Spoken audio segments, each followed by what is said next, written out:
El 29 de octubre de 1941, Winston Churchill, el primer ministro de la Gran Bretaña, visitó Harrow, la escuela en Inglaterra a la que había asistido cuando era niño. Ahora, la última vez que Churchill visitó la escuela, el esfuerzo de la guerra de la Gran Bretaña contra Alemania nazi parecía muy sombrío, pero 10 meses después las cosas empezaban a mejorar en Inglaterra. Por eso fue que Churchill se presentó ante el cuerpo estudiantil, quiso que aprendieran algunas lecciones muy importantes acerca de estos acontecimientos. Y una de las lecciones que quería que aprendieran, que era la perseverancia y la tenacidad. Al cerrar su discurso de ese día, Churchill dijo estas palabras que ahora son muy famosas. Lo que dijo: nunca te rindas, nunca te rindas, nunca, nunca, nunca, nunca. En nada, grande o pequeño, es grande o mezquino, nunca te rindas, excepto a las convicciones de honor y de buen sentido. Nunca ceda la fuerza, nunca cedas al aparente abrumador poder del enemigo.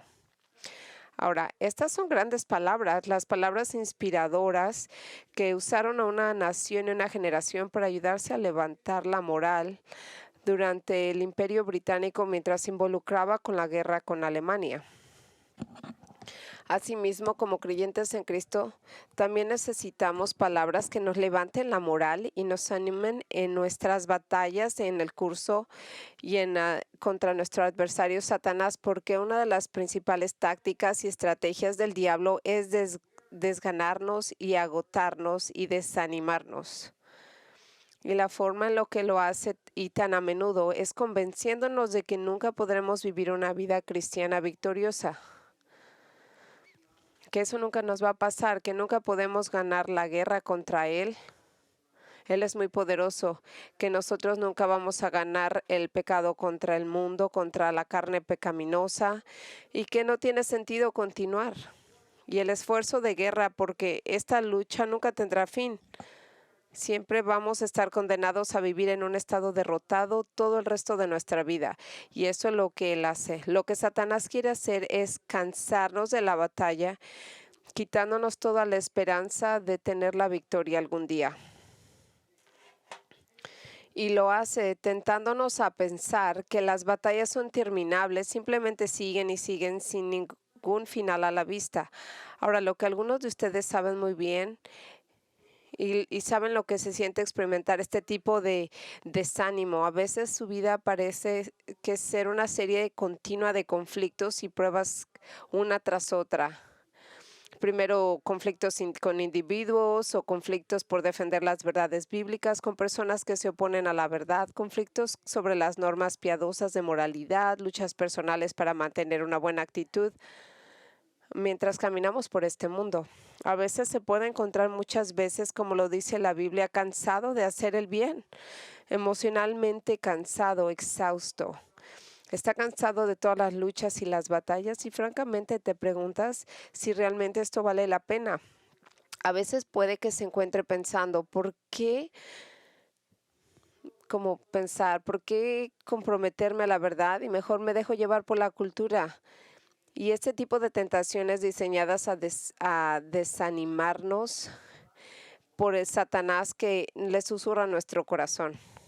Esto es lo que Él nos dice a nosotros y el modo en lo que Él lo hace y que nosotros adecuadamente podemos entender estas preguntas y sugerencias diabólicas es la forma de que tenemos que contestar a ese desánimo satánico que se encuentra lo que la Biblia le dice el yelmo de salvación o el casco de salvación. Y esto es lo que dice.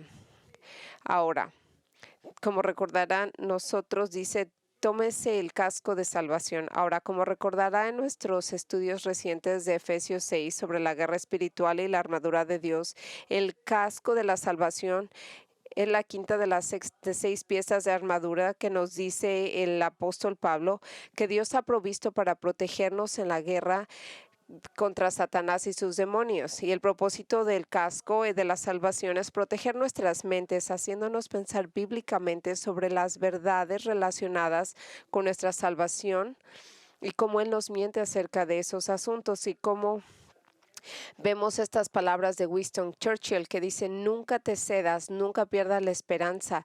Fue que esas palabras que se usaron durante la Segunda Guerra Mundial son esas palabras cuando estamos fatigados y así como lo mencioné en nuestros estudios pasados sobre el casco de la salvación, la Biblia presenta la salvación en 3 tipos o 3 etapas. En el pasado fuimos salvos del castigo del pecado, en el presente estamos siendo salvos del poder del pecado y en el futuro seremos salvados de la presencia del pecado. Y ahora, ¿qué etapa de la salvación se dirige el casco del que habla Dios? Bueno, él se refiere a las 3, porque Satanás ataca los 3 aspectos de igual manera.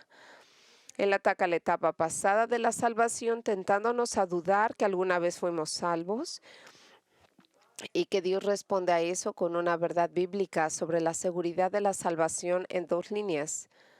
El número 1 es como podemos saber con certeza que somos salvos. Por la muerte de Cristo fue una expiación sustitutiva de certeza, lo que significa que fue una expiación definitiva que realmente logró la salvación para nosotros.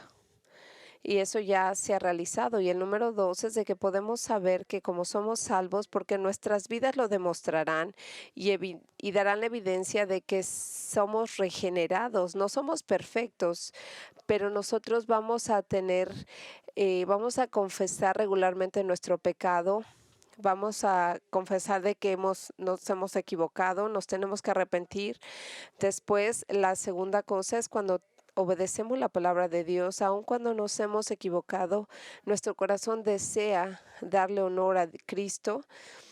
Y claro, amando a otros cristianos, es como son las marcas incuestionables del nuevo nacimiento y nunca se encuentra en los incrédulos. Así que si esto es cierto en su vida, usted es un verdadero creyente. Pero el diablo también ataca la etapa actual de nuestra salvación, sugiriendo que si bien podríamos haber sido salvos en un momento, ahora, debido a nuestro pecado, hemos perdido nuestra salvación. Y Dios responde a esa mentira con muchas promesas maravillosas sobre la naturaleza eterna de la expiación de Cristo y nuestra salvación, y su propio poder y garantía para mantenernos salvos, no importa lo que pase. Y el diablo no puede tentarlo a creer que su pecado le ha hecho perder su salvación. Entonces otra táctica es tentarlo a creer que ha pecado tan profundamente, tan gravemente, que Dios le ha dado la espalda y que Él ha terminado con la relación con usted y que ahora usted no es inútil para Él, que nunca volverá a disfrutar la sonrisa y su favor del Señor. Y Dios responde que esa mentira con la verdad de que usted ha sido perdonado en Cristo, que la muerte de Cristo pagó por todos sus pecados, incluso las ofensas más viles, y Él nos ama incondicionalmente y está a nuestro favor y no en contra de nosotros, no importa lo que se ha hecho. Él se deleita en usar estas vajillas de barro frágiles y agrietadas como nosotros para que Él reciba la gloria y no nosotros. Ahora, esta mañana, mientras continuamos estudiando el casco de salvación, queremos profundizar el tercer etapa de la salvación, la etapa futura de nuestra salvación, cuando no lucharemos con el pecado, porque seremos salvos del pecado en un cuerpo glorificado, salvados del pecado en su misma presencia. Y la razón por la que queremos estudiar esto es porque Satanás a menudo nos ataca en esta área de nuestra vida, distorsionando la verdad y distrayéndonos a pensar en la gloria que nos espera. Pero las Escrituras nos enseñan que nuestra salvación estará completa cuando finalmente estemos en la presencia del Señor. El apóstol Pablo escribió sobre este aspecto futuro y completo de la salvación cuando dijo en Romanos 13:11, porque ahora la salvación está más cerca que lo que creíamos. En otras palabras, la fase final y completa de su salvación está más cerca que nunca. ¿Por qué más cerca que nunca? Porque se está experimentando como cuando vino usted a Cristo por primera vez. Y esto quiere decir que cada día nos acerca más y más a nuestra salvación final. Y la razón de esta maravillosa esperanza y realidad es porque habiendo experimentado el perdón de todos sus pecados a través de la muerte sustitutiva de Cristo y habiendo sido revestido legalmente con la justicia de Cristo, de modo que Dios lo ve perfectamente obedeciendo su ley. Todo Él parece y usted, de acuerdo al modo en que el Señor nos ve ahora por medio del Cristo, dice que nosotros somos alguien nacido de nuevo espiritualmente y apto para el cielo. Y es que estaremos en la presencia del Señor, ya sea en el momento que la iglesia sea arrebatada o cuando nos toque la muerte. Esto es lo que dijo Pablo en el Filipenses 1 al 6: el que comenzó una buena obra en ti, esa es la salvación inicial, la perfeccionará en su salvación presente hasta el día de Cristo Jesús, que esa sería su salvación futura. Pero como ve, así como el diablo tiene una estrategia para arrojar dudas sobre los aspectos pasados y presentes de la salvación, también tiene una estrategia cuando se trata del aspecto futuro de la salvación, y esta estrategia es traer desánimo y causar que perdamos de vista el gran futuro que nos aguarda. Y cuando perdemos la vista de nuestra futura salvación, entonces es fácil rendirse y dejar de pelear esas batallas que Dios nos ha llamado a pelear mientras perseveramos y avanzamos en la vida cristiana. Pero no debemos rendirnos, porque si no, habremos sucumbido a las mentiras de Satanás y como resultado estaremos desobedeciendo y deshonrando a Dios. Entonces, ¿cómo lidiamos con el sentirnos desanimados, fatigados por la batalla en la vida cristiana? ¿Cómo volvemos a encaminarnos para ser firmes frente a la oposición, perseverantes incluso cuando nos encontramos hostilidad, firmes cuando nos sentimos tentados a dejar de defender la verdad? En las palabras de Winston Churchill, de cómo nos aseguramos de que nunca cedamos, nunca se deje por vencer. Bueno, la forma bíblica de lidiar con este tipo de desánimo es tomar el casco de la salvación y ponérselo para que pensemos bíblicamente. Y eso requiere conocer la verdad sobre nuestra salvación futura y aplicarla a nuestras vidas para que sigamos presionando, incluso cuando tengamos ganas de dejar. Por lo tanto, esta mañana quiero que se aferre a la única y verdadera verdad, la primaria verdad de su salvación, para que usted pueda tener perseverancia en su vida.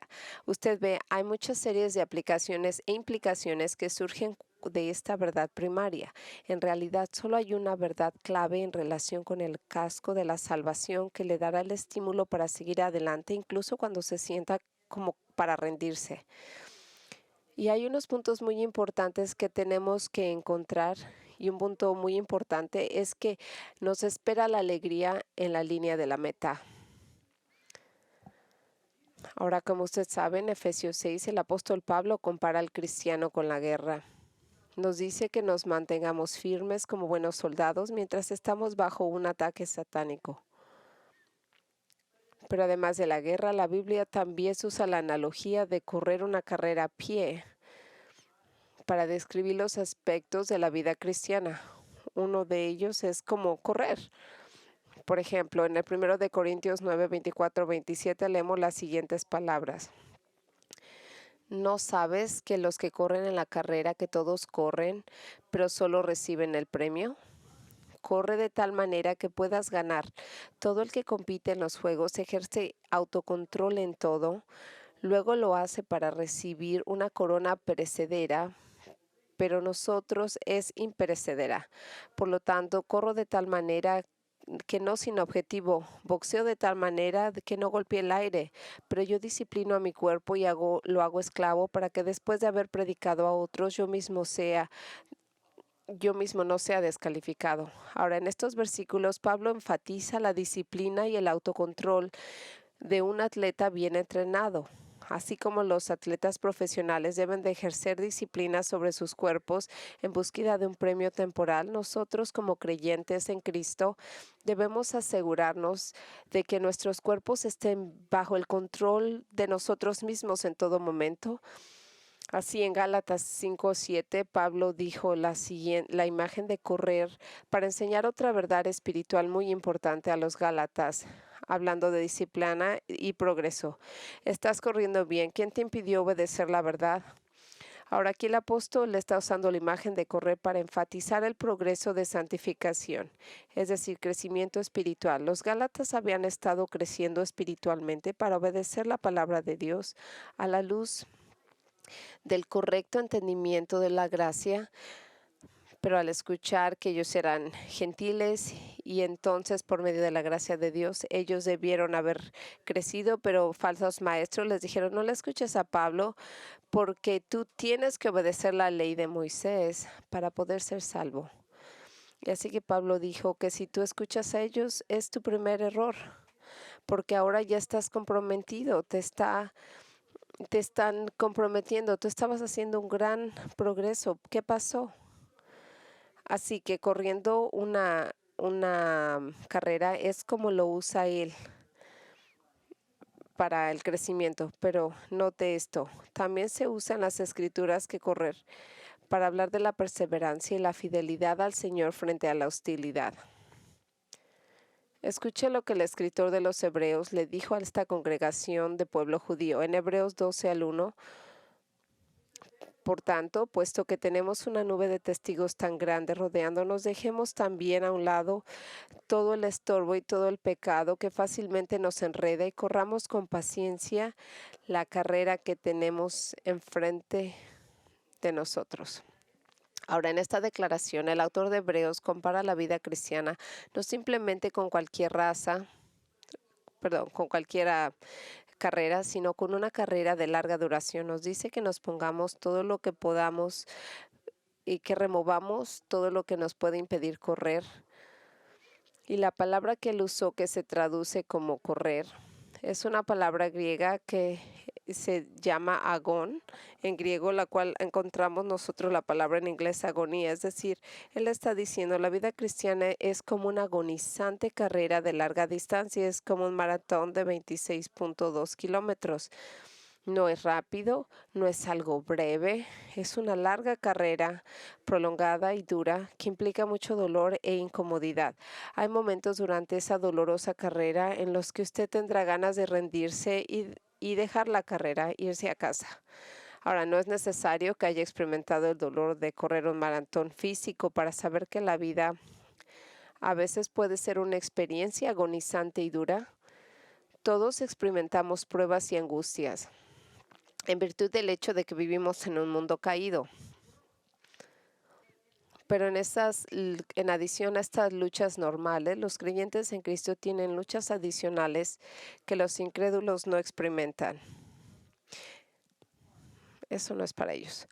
Experimentamos todo tipo de hostilidad y persecución debido a nuestra fe, miembros de la familia que no son salvos, que nos hacen pasar un gran momento, el rechazo de los amigos porque alguna vez fuimos cercanos, problemas en el trabajo, en la escuela debido a nuestra fe y a nuestros valores bíblicos.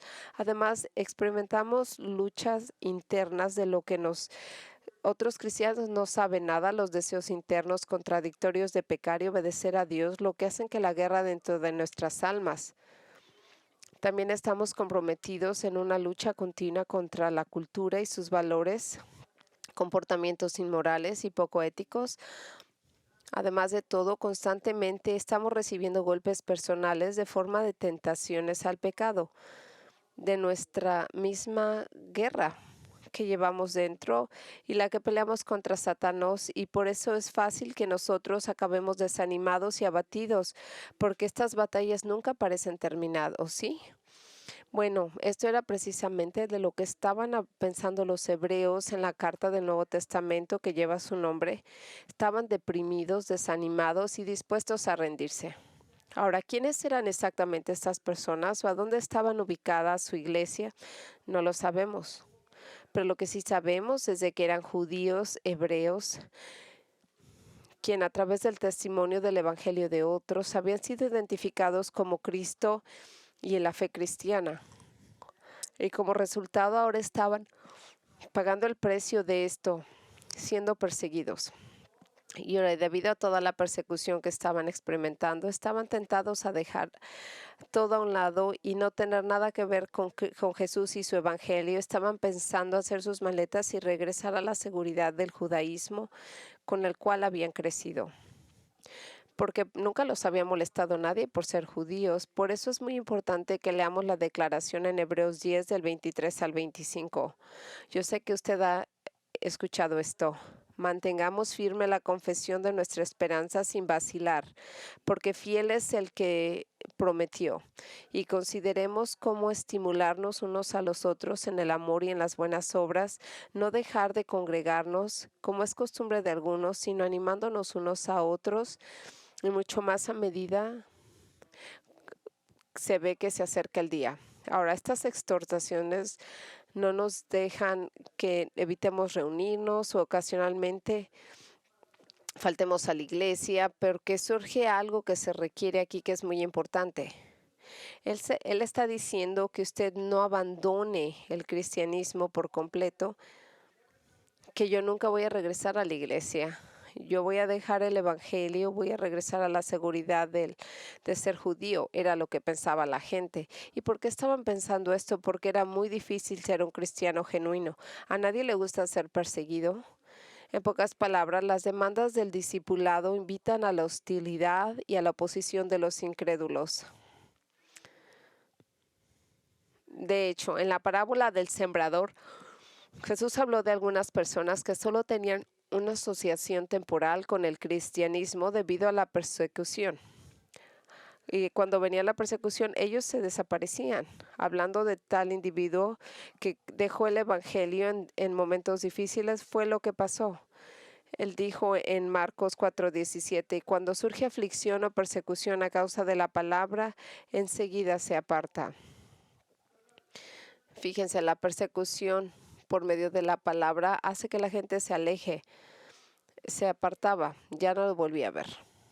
Es importante entender que la persona que deja de afirmar ser seguidor de Jesús debido a la persecución no es un cristiano genuino. Es más bien él nunca lo ha sido. O de lo contrario había continuado en la fe independientemente de la oposición. Sabemos que en este caso podemos entender que hay a veces una duda y dificultad y otra cosa es completamente dejar la fe. Y sabemos que este es el caso porque las escrituras lo dicen, que cuando alguien que renuncia al evangelio nunca fue salvo. Nosotros sabemos que este es el caso porque esto dice que el apóstol Juan nos los dijo claramente en el primero de Juan 2:19. Pero ellos salieron de nosotros, ellos nos dejaron. Pero en realidad no eran de nosotros, porque si hubieran sido de nosotros, se habrían quedado con nosotros, pero salieron porque ellos, si hubieran sido verdaderos, ellos se hubieran quedado con nosotros para que demostraran que no todos somos nosotros, como nosotros, perdón. Cuando viene la persecución, ellos se retiran. Ahora, algunos de los hebreos de esta congregación sin nombre parecían estar a punto de hacer lo mismo, estaban vacilando y pensando seriamente en alejarse del cristianismo. Y entonces el objetivo del escritor inspirado en esto es ayudar a estas personas cansadas de la batalla a seguir adelante y perseverar. Y vea cómo lo hace, observe cómo lo hace. Inmediatamente después de decirles que no dejen de reunirse, sino que se reúnan en la iglesia para animarse los unos a los otros, para poder motivarse unos a los otros, él puso estas palabras. Y mucho más a medida que ve que se acerca el día. Y luego procede a unos versículos más tarde a explicar lo que el día que tiene en mente de lo que él está hablando aquí. Si usted brinca al versículo 32 y 39, él nos va a explicar de lo que él está hablando. Él dice, acuérdate los días en los que tú estabas, pero recuerda los días pasados cuando después de ser iluminado soportaste un gran conflicto de sufrimientos, aparte de convertirte en un espectáculo público a través de los reproches y tribulaciones, y en la parte de convertirte partícipe de aquellos que fueron tratados así, porque se compadeció de los presos y aceptó con alegría la confiscación de bienes, sabiendo que para ustedes una posesión mejor y duradera. Por lo tanto, no pierdas tu confianza, que tiene una gran recompensa, porque es necesaria la perseverancia para que, habiendo hecho la voluntad de Dios, obtengáis lo que a tiempo se ha sido prometido, porque todavía es muy poco tiempo. El que viene vendrá y no se demora, pero a mí justo vivirá y morirá por la fe. Ahora, el escritor nos recuerda lo difícil que fue para ellos después de que el Señor los iluminó por primera vez con respecto a la verdad de que Jesús era el Mesías y cómo ellos experimentaron todo tipo de sufrimiento por su fe. Fueron reprochados, criticados, burlados, fueron maltratados. Sin duda alguna, la comunidad judía incrédula los trató mal. Además, hubo cierto tipo de incautación de su propiedad respaldada por el gobierno. Les quitaron todo lo que tenían. Entonces, estas personas estaban sufriendo, rechazados por sus propios familiares y comunidad judía no salva, así como el gobierno local. Por eso estaban pensando, voy a tirar la toalla y regresar al refugio del judaísmo donde nunca sufrieron de tal modo. Ahí. Y la respuesta que les da el escritor de Hebreos a ellos en su sufrimiento es recordarles que el Mesías Cristo vendrá de nuevo. Y por lo tanto deben de perseverar y perseverar hasta que Él venga. ¿Y cómo lo hacen? Mire esto. Vea cómo dice aquí, continuando en vivir y caminando en fe. Mire de nuevo lo que dijo el escritor en el versículo 37 y 39. Porque aún en un poco tiempo el que viene vendrá y no se atrasará. Porque Él dijo que iba a venir, pero Él no se va a atrasar.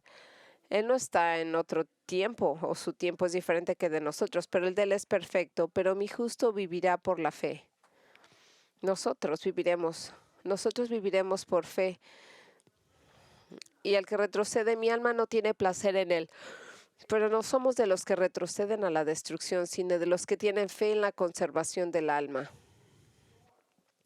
Así que nosotros nos quedamos de perseverando en medio de las tormentas de persecución, abrazamos la promesa de la venida de Cristo por fe, y eso toma todo el capítulo siguiente. En el capítulo 11 escribe sobre algunos de los grandes personajes del Antiguo Testamento, sus antepasados físicos y espirituales, quienes aún sufrieron mucho, perseveraron al caminar por la fe.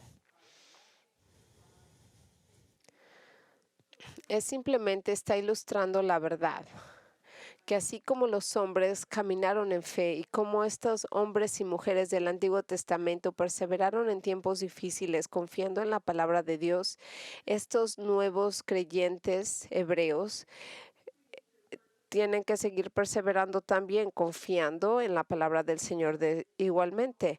Por eso es lo que el escritor de Hebreos dice, usando esta aplicación en Hebreos 12 al 1.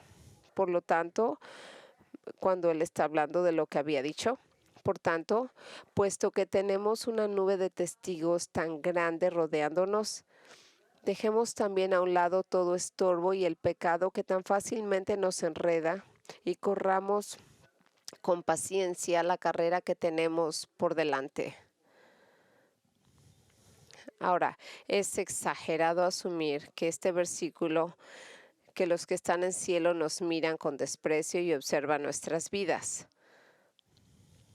Si lo son o no lo son, no lo sabemos. Pero lo que sí nos dice en este versículo es de que este versículo no nos dice que hay creyentes que dan nuestro testimonio en las páginas de las Escrituras.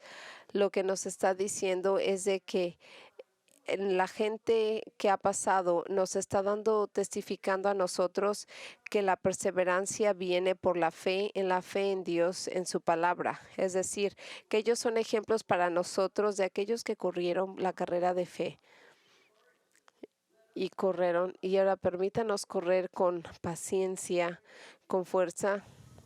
Y es vivir nuestra vida de un modo que nosotros podemos deshacernos de todo lo que nos impide confiar en el Señor.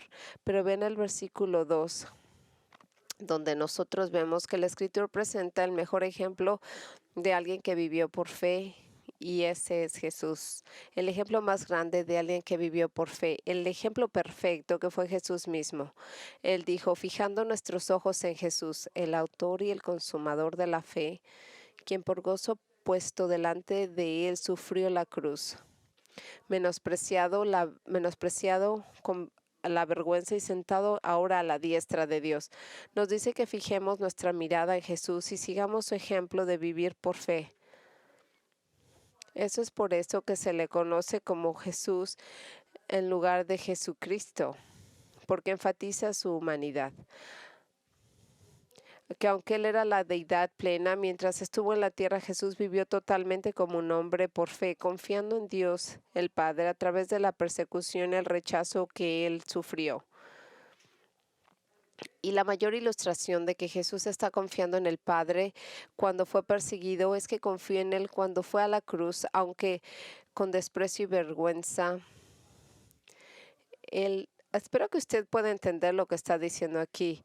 Jesús no disfrutó el sufrimiento de la cruz. Él se sentía la vergüenza de la cruz, el sentirse abandonado por el Padre y maltratado por los hombres cuando Él está desnudo colgado de una cruz y la gente burlándose de Él. Mire una vez más en el versículo 12:2. Fijos nuestros ojos en Jesús, el autor y consumador de la fe, quien por el gozo puesto delante de él sufrió en la cruz, menospreciado por la vergüenza. Ahora, lo que esto significa es que Jesús pudo perseverar y soportar la agonía de la cruz. Y mire esto, debido al gozo que se le puso delante de él.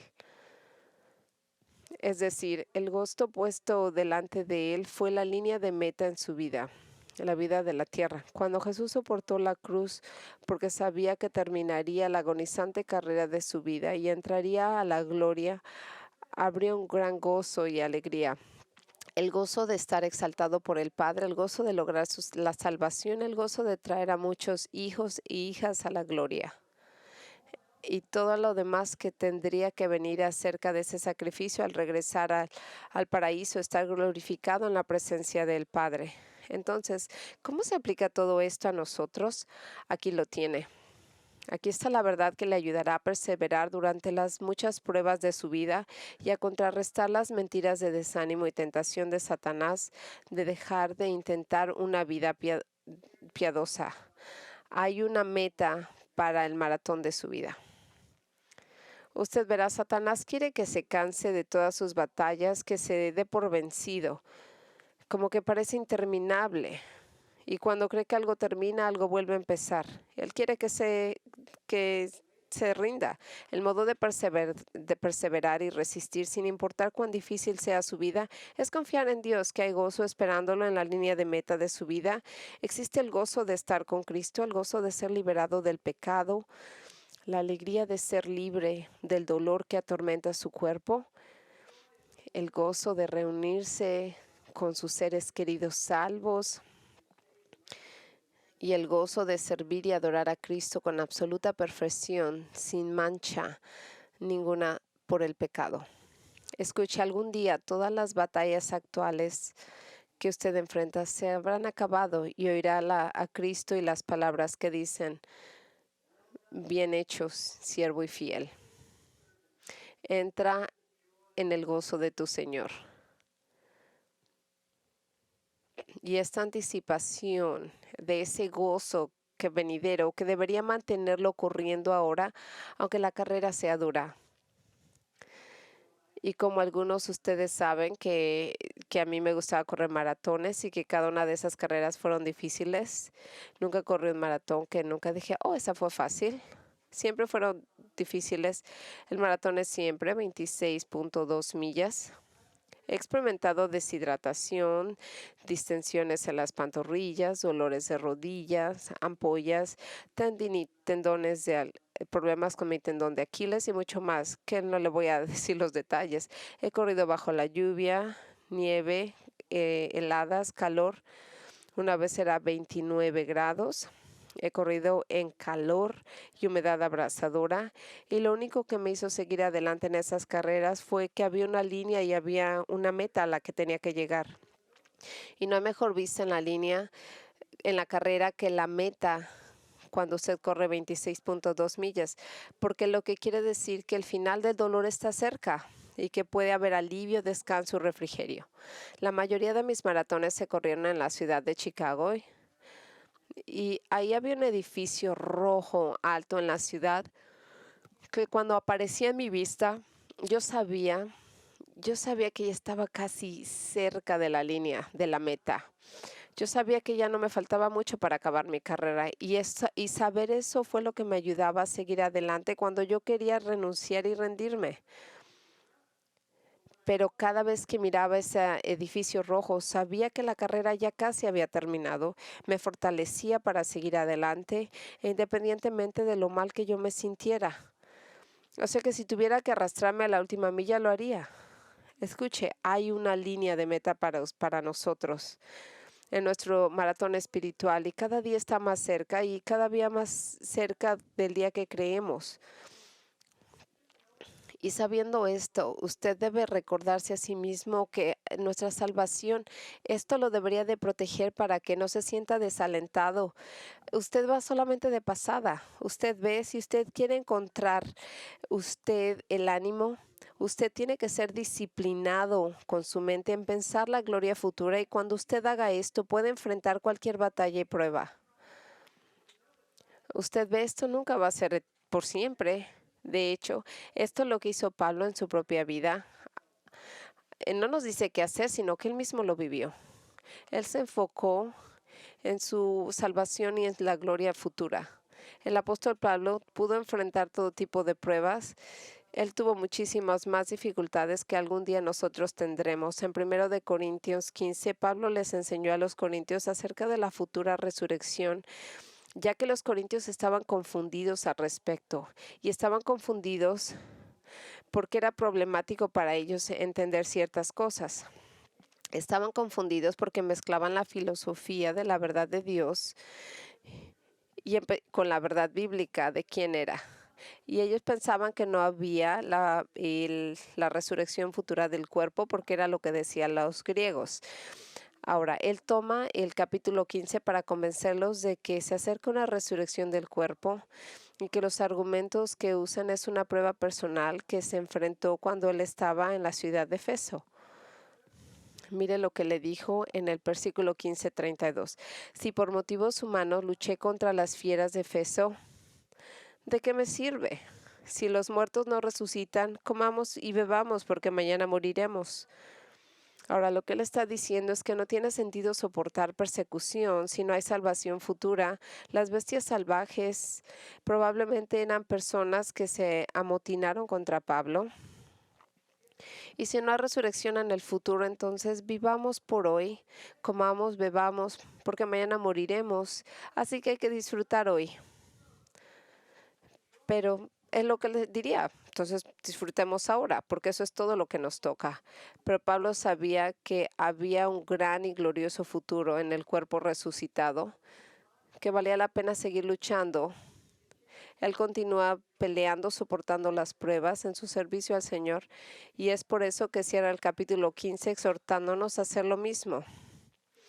Por lo tanto, dice en el versículo 58, por lo tanto, amados hermanos míos, estad firmes, inmovibles, abundando siempre en la obra del Señor, sabiendo que vuestro trabajo no es en vano en el Señor. Sabiendo. Nunca nosotros vamos a trabajar en vano para el Señor. Escuche, su servicio y su perseverancia en la causa de Cristo no es un esfuerzo en vano. A veces puede pensar que sí es, pero no. Es solo saber que le espera un futuro glorioso debe hacer que esto sea inmovible y firme y que nunca ceda a la mentira de Satanás, que no vale la pena el esfuerzo de participar en estas luchas y dificultades y que usted simplemente debe de renunciar porque está perdiendo la causa. No, usted no se rinde, usted no deja de luchar. Usted se pone el casco de la salvación y se recuerda a sí mismo que hay una gloriosa línea de meta y luego sigue corriendo hasta que cruce esa línea de meta y cae en los brazos de Jesús. Y ahora, por el resto del mundo de esta mañana, quiero que nos enfoquemos en implicaciones muy importantes acerca de la verdad de este futuro glorioso que nos espera. Verá, saber que hay alegría en la línea de meta debería de afectar la forma que vive en este momento. Entonces, ¿cuáles son las formas de las implicaciones del casco de salvación? Bueno, en el primer lugar, el saber que hay una meta futura llena de gozo, sabiendo acercándolos a otros creyentes para que se animen mutuamente. Regresemos a Hebreos 10, del 23 al 25. Mantengámonos firme en la confesión de nuestra esperanza sin vacilar, porque fiel es el que prometió. Y considerémonos como estimularnos unos a los otros al amor y a las buenas obras, no dejando de congregarnos como de costumbre de algunos, sino animándonos unos a otros y mucho más a medida de que se ve acercarse el día. Estos hebreos perseguidos fueron tentados de dejar de reunirse con otros creyentes de la iglesia para que el compañerismo y la adoración, para que ellos ya no se siguieran reuniendo para aprender, pero ellos tenían esa tentación de dejar todo esto a un lado. Y les dicen que ya no a ellos les decían que ya no se reunieran. Pero él no estaba hablando aquí solamente de ir a una reunión, sino les hablaba en sí de lo que era la iglesia, que les decía que que pensaran muy bien de cómo deberían de estimularse unos a los otros en buenas obras cuando estamos juntos. Ahora, el punto es esto: lo más fácil que hacer cuando estás desanimado y atraviesas una prueba es mantenerte alejado de la iglesia. Y eso es lo que hacen muchos cristianos deprimidos envueltos en batallas personales. Pero como he dicho antes muchas veces, eso es lo peor que usted puede hacer. Y le he dicho yo una vez y otras veces a gente individualmente. Yo a veces me dicen que no, pero esto es lo que dice la palabra del Señor. Esto es lo que dice la Escritura. Yo sé que la gente tiene razones por las cuales necesita alejarse y estar solo cuando están desalentados. La Escritura dice que no, que tiene que venir y apoyarse unos a los otros para obedecer la Escritura. Lo peor que usted puede hacer cuando usted se siente en una batalla es alejarse, porque esta es la palabra cuando usted necesita más de sus hermanos y hermanas en Cristo, que lo ayuden a pensar con claridad, a pensar bíblicamente, de modo que no esté tan consumido y obsesionado con sus propios problemas, y que descuide acercarse a otros que necesitan de su ayuda y de su aliento. Pero eso es lo que pasa: se consume consigo mismo. Ya no puede pensar cómo puede ayudar a otros, sino está consumido en sí mismo. Y esto es lo que el escritor dice cuando dice que inciten unos a otros en el amor y en las buenas obras. Verá, el casco de la salvación debería de llevarlo a una vida rica en la iglesia, donde recibe aliento cuando está deprimido y anima a los demás cuando están tristes. Y es por eso que la vida de una iglesia debe ser más simplemente que asistir los domingos por la mañana por una edificación. Es participar activamente en relaciones con otros de la iglesia para el ánimo y la exhortación mutua.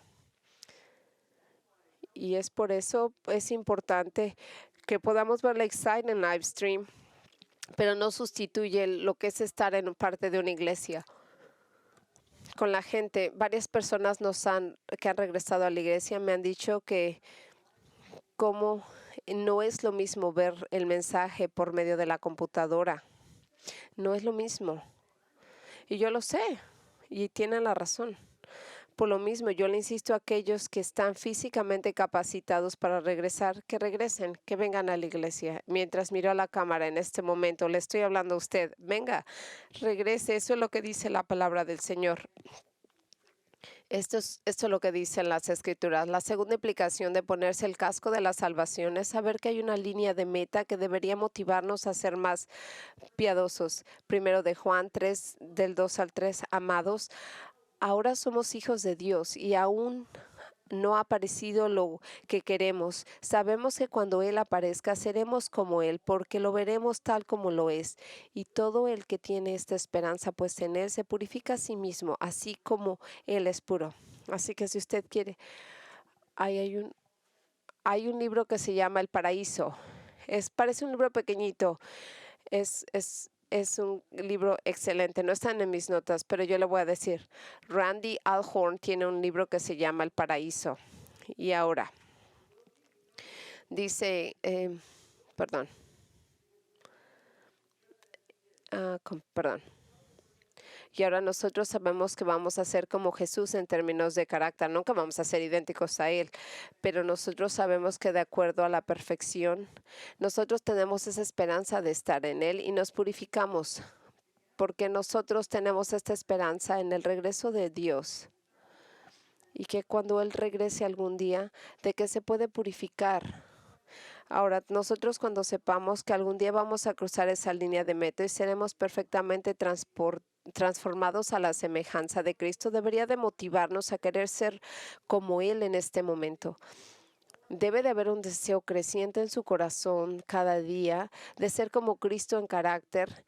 ¿Y cómo será el futuro? ¿Cómo deberíamos de animarnos a vivir de esta manera? Bueno, el apóstol Pablo agrega una dimensión cuando escribe acerca de estar ante el Señor para recibir nuestra recompensa por el servicio y obediencia en 2 de Corintios 5, de 9 al 10. Por tanto, también nosotros tenemos como ambición, ya sea casa o ausente, agradarle, por lo que es necesario que todos compadezcamos ante el tribunal de Cristo para que cada uno sea recompensado por sus obras en el cuerpo, cuando lo haya hecho, sea bueno o malo.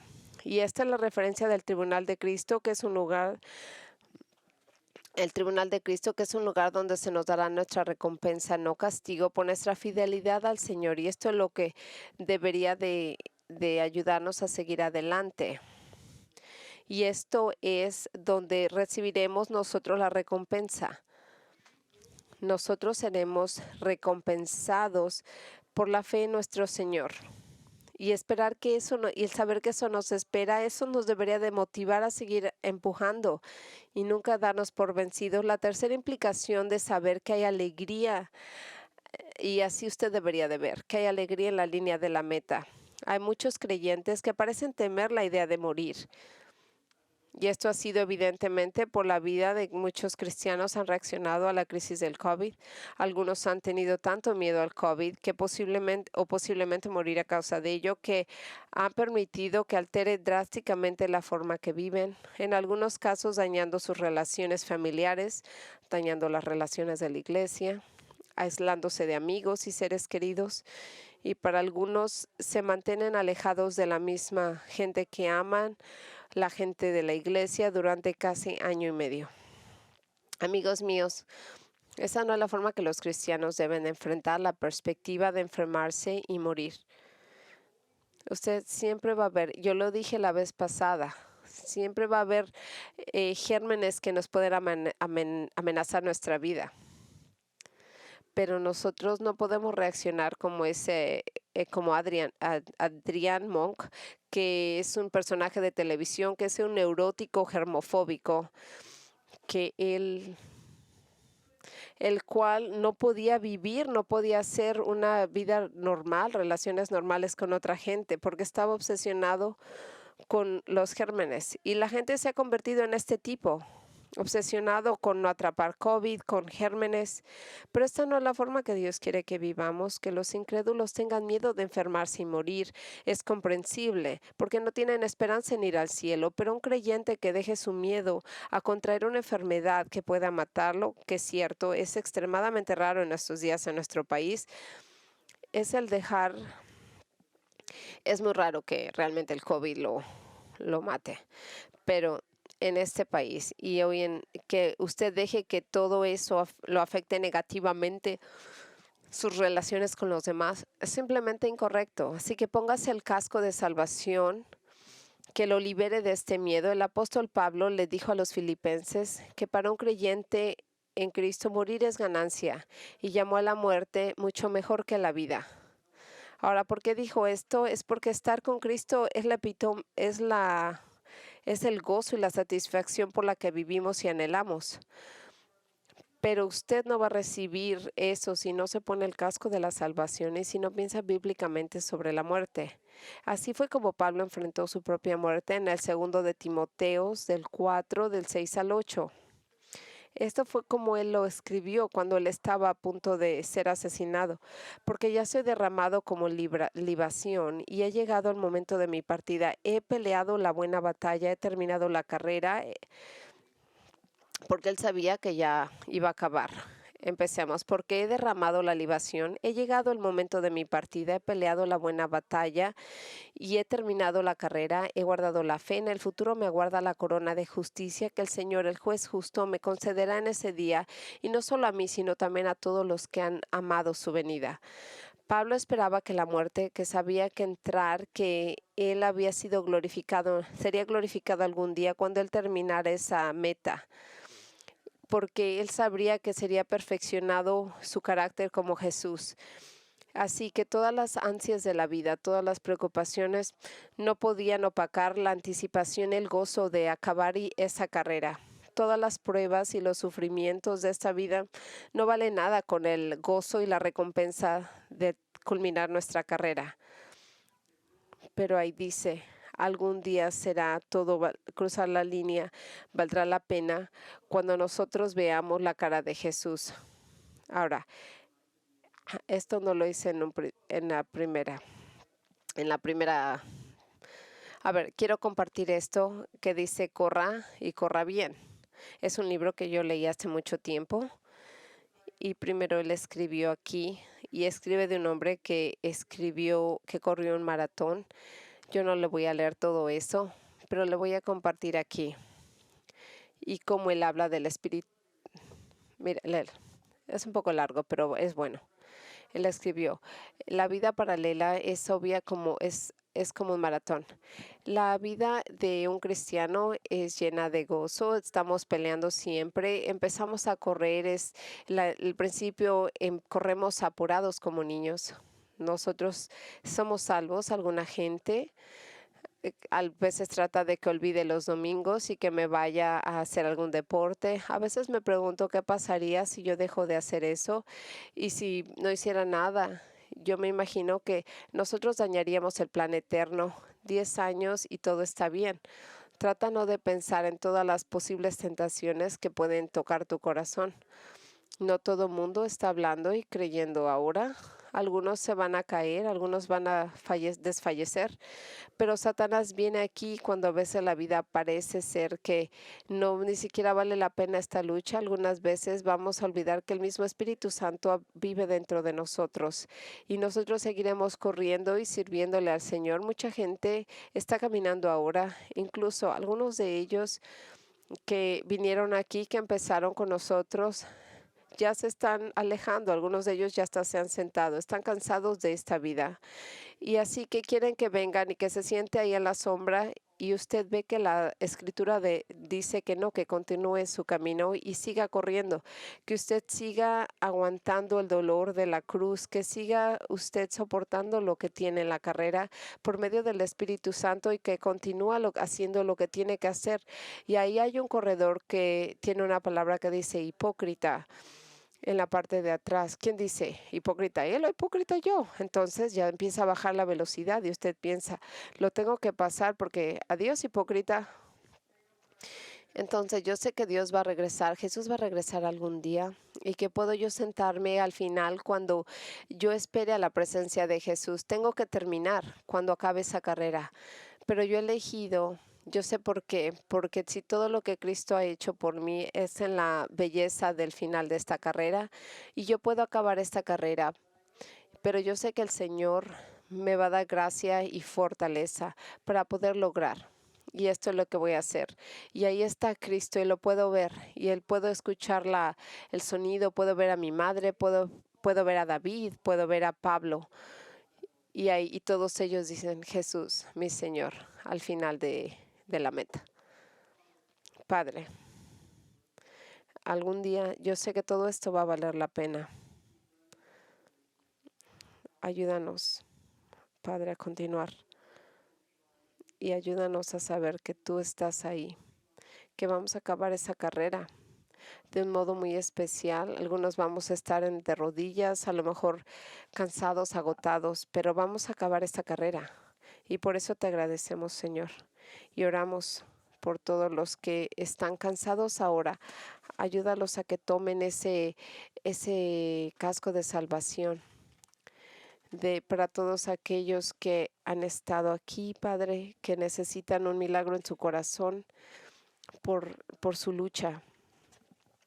Y no dejes que nadie controle su pensamiento. Oramos por todos aquellos que han tenido tanto miedo, que se han alejado de la iglesia, que regresen, Padre, y que digan lo que dice la iglesia y que ellos puedan venir. Y por todos aquellos que no te conocen, Padre, que creen que no necesitan el casco de la salvación, de que tú puedas enseñarle las necesidades de Cristo, de que se arrepienten de sus pecados, de que pongan su fe y su confianza en el Señor para salvación y que puedan correr juntos.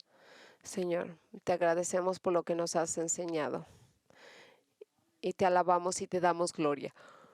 En nombre de Jesucristo.